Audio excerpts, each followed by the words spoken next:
Just think about it. How many decades have the top brass of Iran's Islamic Revolutionary Guard Corps spent screaming on television, frantically hurling cheap UAVs into the sky with the delusion of stopping the absolute power of the Pentagon? Their faces must have been so smug. But inside the cold, silent cockpit of a stealth F-35, the American pilot merely glides a finger to lock the target. Not a single warning siren had time to blare. In a blink, the entire proud underground base in Syria evaporates into a sea of fire. To put it bluntly, Tehran's little toys were tossed up just to act as target practice for the U.S. Air Force's entertainment, swiftly turning into a pile of scrap metal. A deafening slap in the face. Who truly holds the real power in the Middle East? And how many billions of dollars in underground weapons will continue to evaporate tonight? Drop your predictions right below before we dissect this irreversible mathematical collapse. Just think about it. How many decades have passed, with the military elite in Tehran constantly hyping themselves and the world up about a mental weapon called asymmetric warfare? They relentlessly burn through billions, even tens of billions of petrodollars, to put it bluntly. Hard-earned money stripped directly from the meager dinner tables of their own citizens, just to spoon-feed a network of proxy tentacles scattered across the boiling cauldron of the Middle East. From Hezbollah in Lebanon, Hamas in Gaza, down to the Houthi forces in impoverished Yemen, and a slew of patchwork, no-name militia groups in Syria or Iraq. All of them are showered with endless cash, constantly brainwashed and equipped with a military doctrine so paranoid it's ridiculous, blindly believing that establishing a security buffer of a few thousand cheap rockets lurking in the shadows is enough to deter the massive conventional war machine of the Pentagon. Their faces, when swearing oaths on television, must be like, "We are the once-in-a-millennium strategic masterminds playing geopolitical Go," but it turns out they're just proudly carrying shovels to dig their own graves. The harsh reality is that bringing a desert guerrilla mindset to a knockout fight against the absolute space surveillance capabilities of the world's sole superpower is, by nature, a purely suicidal decision. Who would have thought the top brass of the IRGC could be naive enough to believe that sneaking a few missile launchers under bunkers dug with picks and shovels, or dismantling components to hide in vegetable trucks smuggled across the border, could bypass the sharp eyes of the American military satellite network? The misery is the Pentagon possesses signals intelligence systems so overpowered they can eavesdrop on every sneeze of Iranian commanding officers, plus super sensors from Earth's orbit capable of scrutinizing every single tire track rolling on the dust from the Iraqi border into Syria. But still, Tehran stubbornly dives headfirst into this ragged strategy, sweating for months on end, gritting their teeth just to transport each crate of outdated ammo across the desert, only to later arrogantly thump their chests, calling them invincible underground bases. Ironically, these impenetrable fortresses of their imagination are actually just subterranean scrapyards waiting for the day they blow up underground. But the most dramatic part of this tragedy doesn't just lie in the disparity of military toys, but deep within their level of power tripping. The IRGC always blindly believes that quantity will crush quality, that possessing a swarm of rusty Cold War-era unguided rockets could make America flinch and not dare to touch a single hair on their legs. The misery is they completely forgot a fundamental principle of modern warfare physics. You cannot hit what you cannot see, and you absolutely have no chance of escaping someone who can see through the dark. While the paranoid minds in Tehran were busy blabbering on national television about the unparalleled strength of the resistance axis, all of their top-secret coordinates were already neatly resting in the U.S. Air Force's automated targeting systems, just waiting for the pilot's finger to lightly brush the trigger. To put it bluntly, the entire siege network Iran painfully spent decades building was stripped bare from its very inception, so exposed that there isn't a single square millimeter left to hide. Just look at the puppet militias that Tehran spoon-feeds day and night to clearly see the ruthless and ridiculous nature of this gamble. They are pumped full of empty promises about martyr glory, tossed a few cheap rifles and a bunch of crudely designed suicide drones assembled from civilian parts. The IRGC top brass lulls its proxy forces to sleep with the blind belief that the desert shadows will shield them from thunderous airstrikes. But when death actually knocks on the door from tens of thousands of feet in the air, when razor-sharp laser-guided bombs silently pierce the bunker ceilings with a margin of error equivalent to exactly a handspan, These mercenaries finally panic and realize they are essentially just worthless, fragile meat shields. The entire American combat process is so ruthless and emotionless that not a single soul on the ground has time to realize death is raining down on their heads. Turns out, Tehran just pushes its subordinates into the meat grinder, layer after layer, stubbornly trying to maintain a fake hallucination of power on the evening news, turning human lives into betting chips for a blood-soaked game where the American dealer has held all the cards all along. The price to pay is the unsalvageable, domino effect collapse of a megalomaniacal illusion. Billions of blood-soaked dollars are incinerated into ashes in a mere few minutes, instantly turning their proudest secret bunkers into massive concrete tombs that simultaneously bury the arrogant ambitions of their creators. Ironically, this ragged, asymmetric doctrine they worship actually morphs into a cruel noose, tightening around Tehran's own neck. The more they clumsily try to cover up, frantically hurling more billions of dollars in equipment and troops into underground layers in Syria, the more they inadvertently serve up lucrative, highly concentrated targets for American stealth fighter squadrons to easily sweep away in a single note. They poured all their capital into a deceitful gamble where the opponent had already seen right through every single piece before the game even started, creating a suicidal spectacle of truly historical proportions. Putting aside all those empty threats plastered all over the news, let's roll up our sleeves right now and do a quick basic physics math problem to clearly see just how dark and deep Iran's pit of despair truly is. Just think about it. To be able to build and fully stock what they call a fortified underground base way out in the eastern Syrian desert, the IRGC top brass had to struggle and sweat bullets in the most pathetic way imaginable. They had to grit their teeth and deploy thousands of armed thug guards, sweating day and night to painstakingly cram every rusty artillery shell, every dismantled microchip and missile component into dilapidated trucks disguised as vegetable transports. And right after that, the drivers had to sneakily crawl across hundreds of miles of bone-dried desert in the pitch-black night, constantly terrified of every passing shadow and rustling leaf, for agonizing months on end just to squeeze out a flimsy bit of firepower. Their faces, when finally inaugurating that bunker, must have been on top of the world, incredibly proud of their own sophistication and superhuman endurance, deluding themselves that they were now absolutely safe. But the Pentagon solves that disastrously clunky logistical math problem in a style that is vastly more ruthless, cold-blooded, and incredibly crisp. From the deck of an Arleigh Burke-class destroyer bobbing thousands of miles away, nearly 3,000-pound Tomahawk cruise missiles silently part the waves and launch into the sky, seamlessly blending with the space-shattering roar of F-35 squadrons taking off from Allied bases in the region. The harsh reality is, the American pilot handles this gig with absolute ease, not even needing to break a single drop of sweat while sitting comfortably in a wonderfully air-conditioned cockpit. With just a few graceful swipes of a finger on a touch screen, a 2,000-pound GBU-31 bunker buster bomb is instantly released, plummeting at supersonic speeds and carrying terrifying kinetic energy that tears right through even the most heavily fortified defense layers. It takes exactly a few minutes of American troops' free time to turn Iran's entire agonizing, months-long effort of gritting their teeth into a massive zero, scrubbing the battlefield so clean that not even a fingernail-sized scrap of ruins is left behind, honestly. To put it bluntly, this whole messy affair shouldn't even be allowed to be called a war in the traditional sense, because its true nature is a pure, unilateral annihilation based on absolutely crushing mathematical leverage. The misery is, the power-tripping elites in Tehran still stubbornly try to cover it up, absolutely refusing to listen to a super basic law of physics.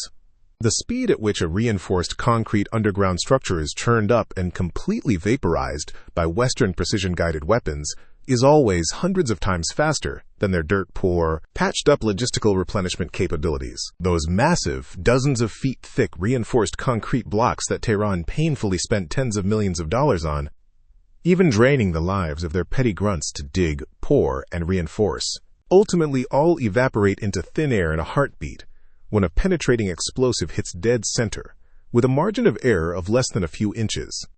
Who would have thought a massive American war machine could operate so smoothly, precisely, and with such terrifying cold emotionlessness, completely flattening Iran's cost structure as their rate of firepower attrition is constantly left in the dust compared to their breathlessly lagging daily resupply rate. Once they stepped into this spinning wheel, it turns out they single-handedly pushed themselves right to the edge of an irreversible point of mathematical doom. Turns out, that exact strategy of slowly siphoning and constantly loving to sneak around for cheap shots in the shadows by the IRGC top brass inadvertently exposes their most fatal weakness. Ironically, every single smuggled shipment that successfully slips across the border actually doesn't strengthen Iran's position in the Middle East by a single millimeter. It merely provides comic relief by gathering all the targets into a lucrative pile worth tens of millions of dollars, obediently serving up a lavish barbecue feast for America's conventional firepower to bomb at will. Just a single Tomahawk gliding in instantly blows away the arsenal accumulated through blood, sweat, and tears, not to mention it conveniently roasts alive the high-ranking officers cowardly hiding like rats deep underground. This war economy math problem is so out of sync it's an absolute disaster. Honestly, because the price to pay is that every desperate effort to rebuild the bunkers, every ammo truck silently sneaking across the border, ultimately turns into a highly ridiculous, deeply meaningless, and downright comical act in the face of the terrifying firepower pressure raining straight down from the sky. The more they bitterly throw mountains of cash trying to build it up, the more leisurely the U.S. military sits back and presses the button to tear it down, creating a ruthless cycle of destruction that utterly crushes Tehran's feeble illusions of deterrence to an absolute pulp. Just think about it. Right after those proud underground bases evaporated into ash stuck to the desert sand, the top brass in Tehran must have been absolutely dead certain that some heavyweight power would step up to back them up and offer a protection racket. The Iranian military elite has wasted an ungodly amount of ink and television airtime blowing their own trumpets about their so-called unlimited strategic alliance with Moscow and Beijing. They blow money like water, throwing lavish red carpet state visits, shaking hands, and downing wine at diplomatic banquets, naively convinced that submitting and leaning heavily on the two Eastern giants would forge an impenetrable political and military shield. Their faces during those photo ops must have been like, "We've officially joined the big boys club, holding the supreme privilege to spit right in the face of Western rules without ever fearing retribution." An absolute peak of ridiculous ego stroking. The harsh reality is, that brotherhood heavily promised over money-soaked banquet tables was actually just the greatest, most colossal bluff of the century, when thousands of tons of American-guided bombs started raining directly down on proxy forces in Syria, tearing through the night sky and shaking the very geological tectonic plates. Those strategic brothers suddenly went terrifyingly silent. Who would have thought that Russia's state-of-the-art S-400 air defense systems thickly deployed in Syria, the very god-tier weapons Tehran blindly believed would create an absolute no-fly zone permanently locking out the U.S. Air Force, would suddenly switch off their radars, going completely blind by an incredibly sheer coincidence right at the exact moment the F-35 squadrons glided by. The misery is, Moscow is currently too busy struggling to deal with its own muddy mess, so why on earth would they be stupid enough to invite trouble, bringing the unstoppable, towering wrath of the Pentagon upon themselves just for a few dilapidated rat holes of Middle Eastern militias? That ironclad brotherhood went dark right along with the radar screens, honestly. And then slowly turn your head and look over at Beijing to see the cold-blooded nature of this deliberate ignorance even more clearly. Tehran always hallucinates that gritting their teeth and selling off national resources on the cheap to China would successfully secure a rock-solid diplomatic protective umbrella at the UN. But when the billion-dollar military facilities blow to pieces, lighting up the whole sky, when Washington's brutal financial sanctions keep smashing down on the Iranian economy like merciless sledgehammers, not a single shield is raised to block the blows. Turns out these paper allies blatantly expose their sheer cowardice right out in the open. They just stand there with their arms crossed, eyes ice cold, observing the flames incinerate Iran's blood-soaked assets, while in their heads, they are busy calculating how they can use this war as an excuse to squeeze the price tomorrow, draining tens of millions more of dirt-cheap barrels of oil from an utterly isolated regime. To put it bluntly, Beijing sees Iran as nothing more than a heavily discounted, voluntary blood donor mobile gas station. There is absolutely no sacred comrade loyalty to be found in this geopolitical marketplace. They're just standing there with folded hands watching the house burn down so they can conveniently loot the ashes. The funny thing here is that the dead silence from these major powers has completely stripped bare Iran's actual, incredibly cheap position on the global geopolitical chessboard.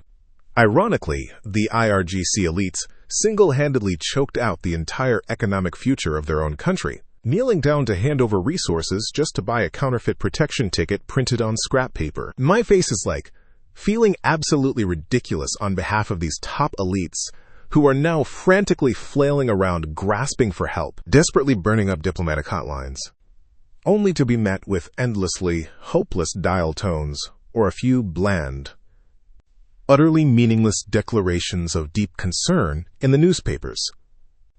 The price to pay is a supreme humiliation slapping right across the face of their arrogant national pride, as they are violently forced to wake up and realize they are nothing more than a cheap, expendable pawn, ready to be thrown straight into the slaughterhouse whenever the U.S. military finds them an eyesore, sold out and stripped bare, yet still having to bow their heads and grin while saying thank you. Just think about it.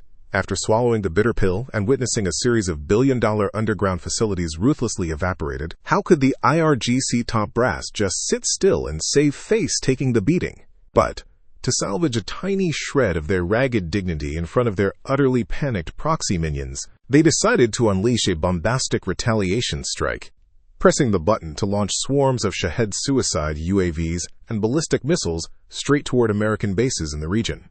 The military elite in Tehran went out of their way to stage an explosive media campaign, live broadcasting the fiery launch pads in the night to delude the masses, sowing the blind belief that this swarm of cheap flying devices would create an air defense saturation nightmare, piercing through all Western shields.